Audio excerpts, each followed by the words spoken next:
Thank you, Swamiji, for reminding and remembering many stories. And this one is for Larry to make a note. And I think we have friends visiting from the Parliament of World Region's office. So there is a very interesting connection of the conference that Swamiji was mentioning in 1972.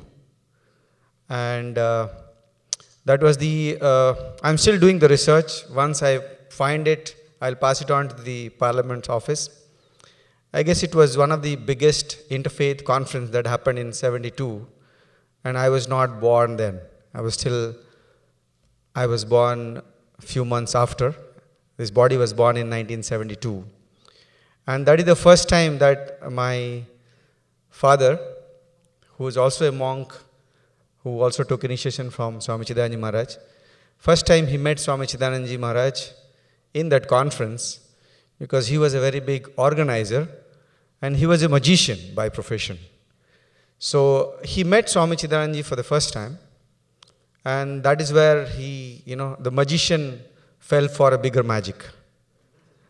And so he he wanted to be a disciple, he wanted to take mantra initiation. And with folded hand, I want to say that, that the gurus play a very interesting leela, as they say in Hindi. In English, I don't know the right word for leela, maybe game. I don't know how it is exactly. So the gurus have their own mysterious way of playing this leela.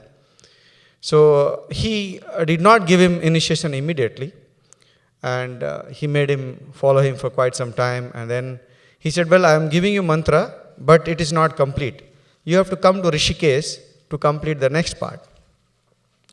And soon Guru Purnima was coming. That normally falls in July, which is the Guru's day. And so my father thought that my 6 months period is over, and if I go to meet Swami Chidanand, he would complete my mantra initiation. So without telling my mother, who was pregnant with me, he went off to Rishikesh. And when I was 17 days old, he got the Mantra Diksha initiation. So I thought I would mention, because there is some connection with interfaith, with Gurudev and the 17. And it so happened that I came to the ashram, so the number of 17 has a play. So the gurus have their own way of playing this leela, and they are very mysterious. And a few small stories I would share. So when my father became a monk and went to the ashram, by then I had grown to be a non-believer, though I was born into a very spiritual family, and I could not accept that as something very nice.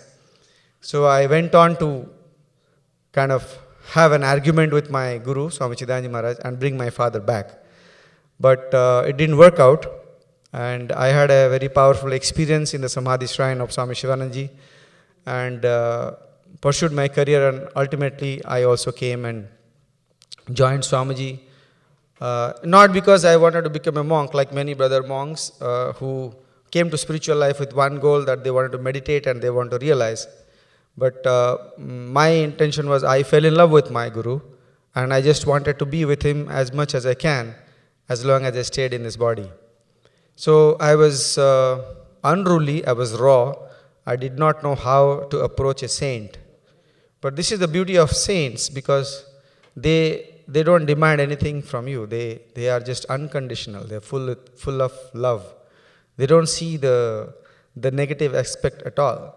Of course, if you go away, then they also become very strict.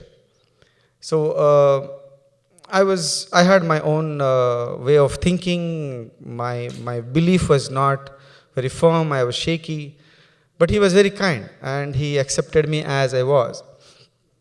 So as Swamiji mentioned, that Swamiji was very, very meticulous, and he wanted us to be perfect all the time. And sometimes it was very difficult to understand what he was saying unless you follow with attention and with patience. So once when I was studying, I had gone to Rishikesh, and Swamiji was speaking in the morning meditation class, and there were a lot of visitors from the west. The hall was packed. I had no space. I was sitting outside, and Swamiji started speaking, and he started speaking about how the Olympic sports persons prepare to win a gold medal in Olympics. And I was wondering, this is called morning meditation talk, and he's talking about how to prepare to win a gold medal in the Olympics. So I couldn't very much make out the connection. And Swamiji is a very meticulous person, so he goes into minute details in describing everything that he said. So he was going to how they prepare for the diet, and he was saying how they keep count of what mark they make today. And he went on for almost about 10 minutes. And so the hall was slowly getting emptied. I was sitting outside the hall, but I was inching in because people also lost patience and they started moving out because they also couldn't understand what is this going on. They heard, oh, there is this great saint Swami Chidananda and you should go and definitely hear him. But he's not making any sense. I assume so. But anyways, a lot of people had moved out. And because I wanted to listen and I was curious, what is the point he's trying to make? And finally, after all the description, which was I'm sure about 15, 16 minutes of only description, then he says, I quote, he says, all this effort that these sportsmen put in to achieve what? Just a moment of temporary glory, where the national anthem is played, the person is given a medal, and a bouquet is offered, and the next day newspaper says, so-and-so person has won the gold medal for 100-meter running. That is all. After 3 days, very few people remember. So imagine if they have to put in so much of effort to achieve this tiny little moment of glory, how much effort you should put in to achieve the most glorious moment, that is realization of the absolute. And that was such a stunning moment for all those who had the patience to wait. And suddenly that one line made relevance to all that this description that he was trying to make. And this was something I want to share with you because this is how saints are. We have to be patient and we have to wait and wait and wait and wait. Only you have patience and finally we get what we want to get. And some other aspect of my Guruji, Swami Chidanandaji, was he was a tough taskmaster. And as Swamiji was mentioning that he's very meticulous. So if you do not something very meticulously, he would take you to task. I share this in every platform because this is my favorite story. It's a spoon story. So I was serving my Swamiji and I used to serve him food. So as usual, everything was meticulously kept and he finished his food. Today Swamiji was saying in the morning that Baba Harirananji wanted you to chew the food even 100 times. So same with Swamiji. So he would take his time and he finished his food. While I was about to clear the tray, he said, sit down. Since how long have you been serving with me? I said, Swamiji, about 3 years now. And how many times do you lay the tray for me? I said, Swamiji, about 3 times. And if you have coffee, then it's 4th time. And then he said, every day you have been doing this and can't you keep the spoon straight? And he pointed towards the spoon. Only then I realized the spoon was a little crooked. It was not straight, but it was a little crooked. And I, in my own, brazen way, I said, oh, it's the spoon. What's the big deal? In my mind, I was thinking. And suddenly Swamiji replied, it was, as I was telling you, it was very scary to live. It is very scary to live with masters because they scan your mind. They understand what is going on if they want to, whenever they want to. So be careful. And so immediately Swamiji read my mind and he said, this is the problem with your younger generation. You don't give value to small things. And how will you understand the bigger things in life? How will you understand the creation? How will you understand the supreme being? And again in my mind, because I was negative, so I was rationalizing, so to say. I said, come on, Swamiji, give me a break. It's just a spoon. Why do you connect it to the supreme being? And again comes the reply. If you do not see the Brahman in the spoon, you cannot recognize the supreme Brahman. And that was the level of awareness that the gurus, the realized masters demand of us. And these are small, small stories, but they are very profound stories.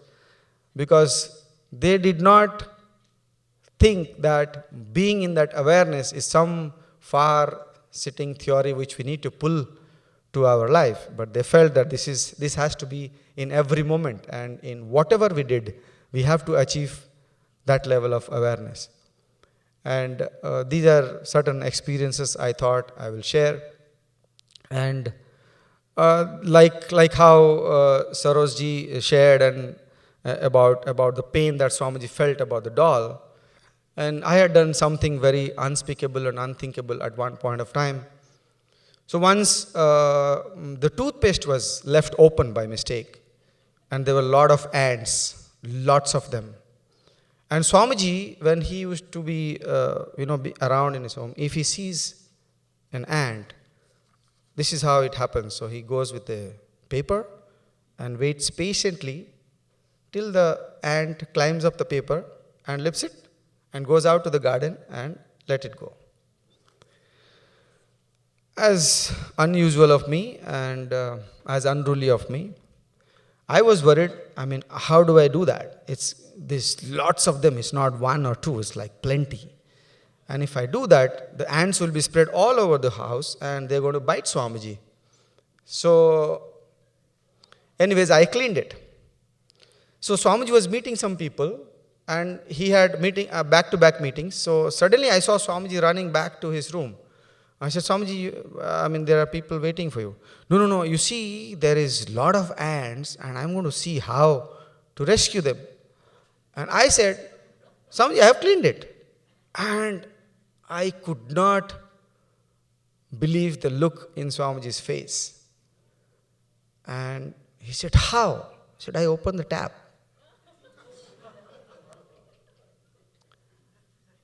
And Swamiji fasted for 3 days. And he didn't tell me anything, but I tried to fast as much as I can. So in our daily life, we do not realize it's, be it attachment, be it emotion, be it ignorance, we end up doing all this. And the gurus take on our mistakes many times to teach us a lesson. And we all need to learn from these lessons and grow. They don't reject you because you're doing mistakes, but they definitely want you to strive for perfection. So that is what Swami Chidanand Maharaj was. He was all about how yoga has to be made relevant in our daily life, in that everything that we did with full awareness. On this auspicious occasion of celebrating his 100th birth year, I want to thank Swamiji, Paramahamsa Pragyananji, for kindly accepting to grace this function. And I'd also extend my thanks to Dr. Larry Greenfield to have come here, and Sarojji from Atlanta. And I also have Swami Karuna Premananji, a very senior disciple of Swami Chidanand Maharaj amongst us. She came all the way from West Virginia to be here with us.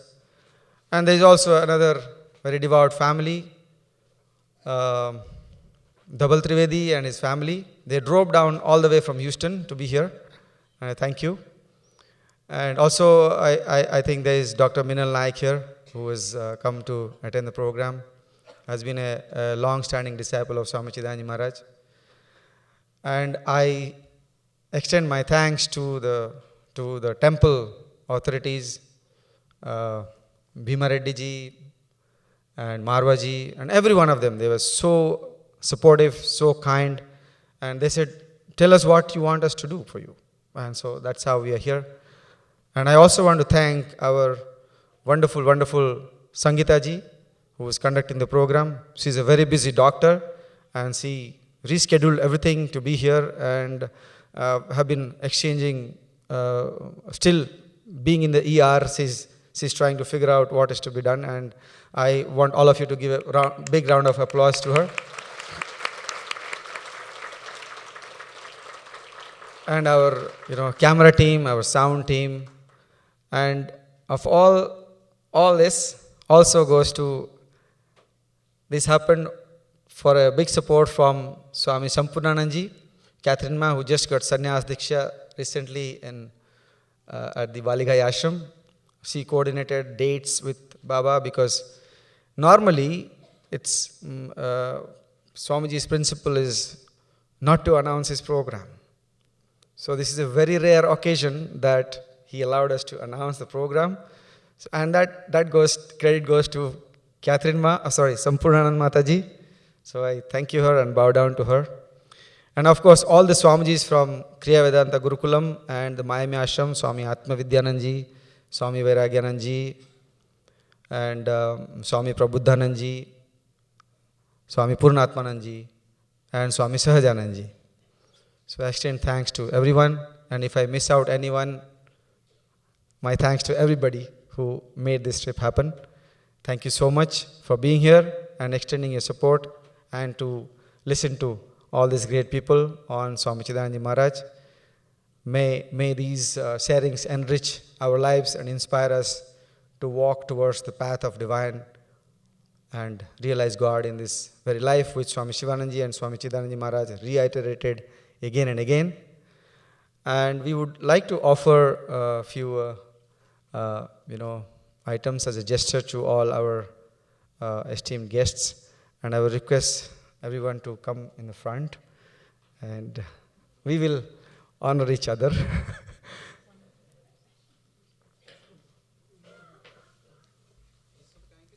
I think we'd like to just formally thank each of our wonderful guests. So get your cell phones ready. Swamiji, please come. And we also have some of our officials from the temple, Sri Tilak Marwaha, Sri Bhima Reddy, Sri Lakshman Agadi, would like to formally thank them as well.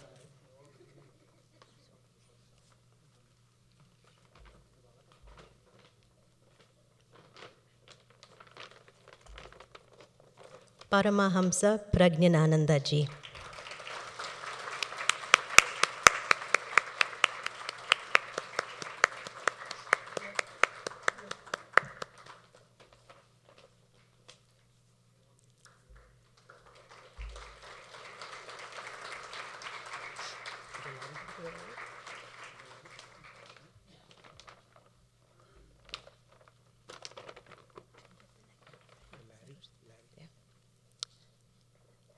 Dr. Larry Greenfield Ji, from the Parliament of World Religions.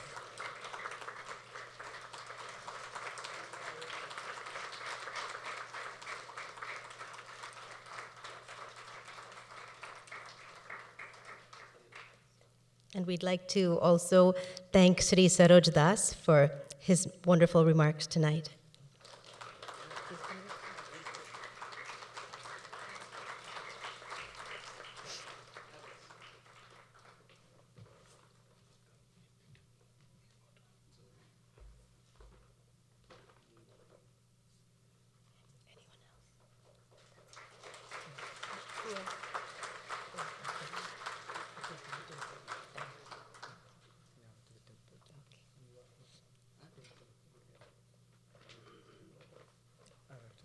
And Swamiji Yatidharmananda Ji wanted to thank the Hindu Temple of Greater Chicago. So I'd like to ask the officials to come forward.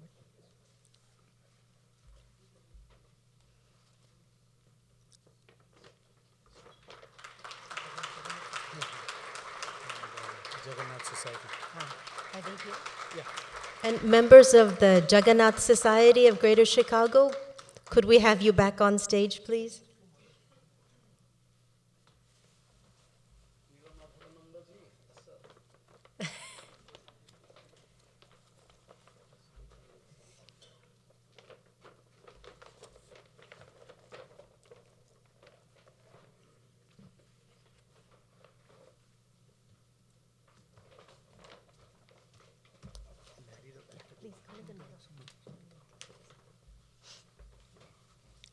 Jagannath Society of Greater Chicago.